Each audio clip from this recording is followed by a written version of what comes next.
Let's do the simple one. What do we say here? They say that we have to write the following statements in conditional form. Now, when I say conditional form, that means we have to write it in the if-then format, right? And we know whatever is between if and then, that's a given. In other words, it's the antecedent, and whatever comes later after then is nothing but the consequent. So we need to understand how do we write this. Now, the first statement says that every square is a rhombus. Now, from this, how do we write? Right, first we need to understand what is the given here, right? We're talking about a square, and one very simple thing I'll make you understand from such statements. Identify the verb. The verb is here, that is. So before that, what we have is nothing but the given. That is what we'll write between if and then, and whatever follows after that is going to be the consequent. But we need to frame it. We need to know English, right? And we know that. It's very easy. So what is that? Every square is a rhombus. So we are going to write it, as I said, in the if-then format, because that's the conditional form which we are going to write. So here, between if and then, we are going to write about the square and then the rhombus. So it says every square is a rhombus. How do we write it? If what? If a square? No. What is that? A square is a quadrilateral. So we can say if a quadrilateral is a square. If a quadrilateral is a square, then what is it? Then it is a rhombus, and that is nothing but the same statement which is given. We have written it in the if and then form. That is nothing but the conditional form. So we understood what we are supposed to write between if and then. That's a given, that's the antecedent. It's nothing but before the verb. That is what you have to speak in the antecedent, and whatever follows the verb is what we are writing in the consequent, that is after then. Isn't that easy? It's so simple, right? That is what we write. Let's do another one. It's going to be very simple. It says, angles in a linear pair are supplementary. We're going to write it in the conditional form, if and then. Beautiful.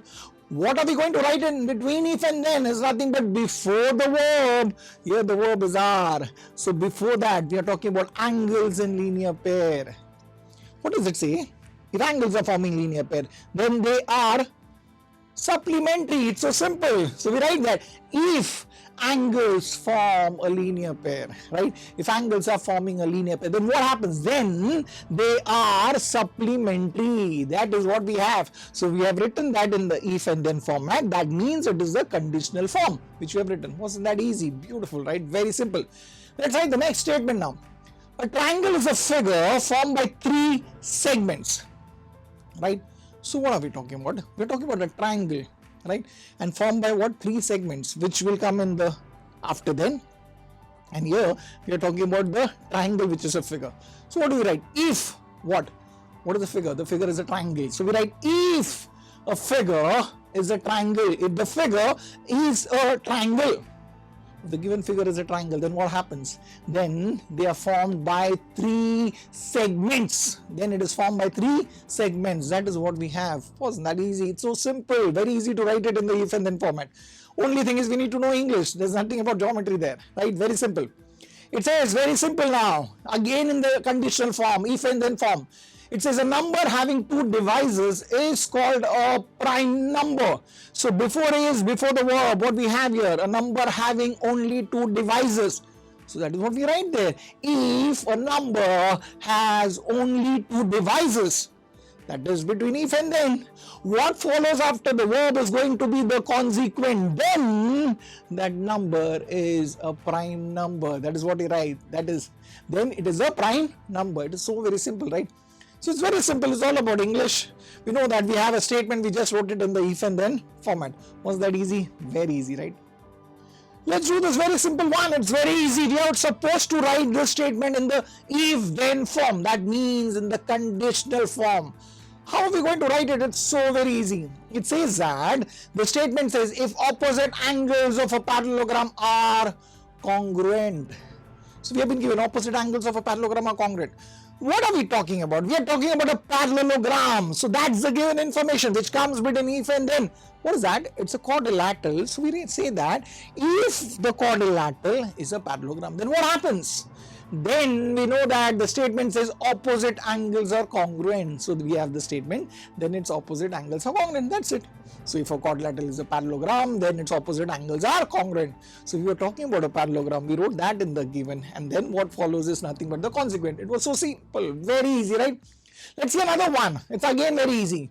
Diagonals of a rectangle are congruent. Now, by now, you know here the statement is talking about a rectangle. So we are talking about a rectangle there. What do we write? It's again a quadrilateral. So we say that if a quadrilateral is a rectangle, then what happens? Then the diagonals are congruent, right? It's so easy, isn't it? Very simple, right? To write in the conditional form. Now let's look at the next one. It says, this is very interesting.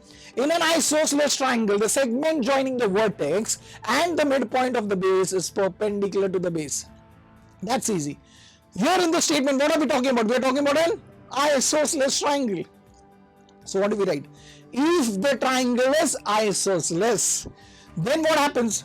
Then whatever is written is what we are supposed to write. Then the segment joining the vertex and the midpoint of the base is perpendicular to the base. There was nothing what we were supposed to think here.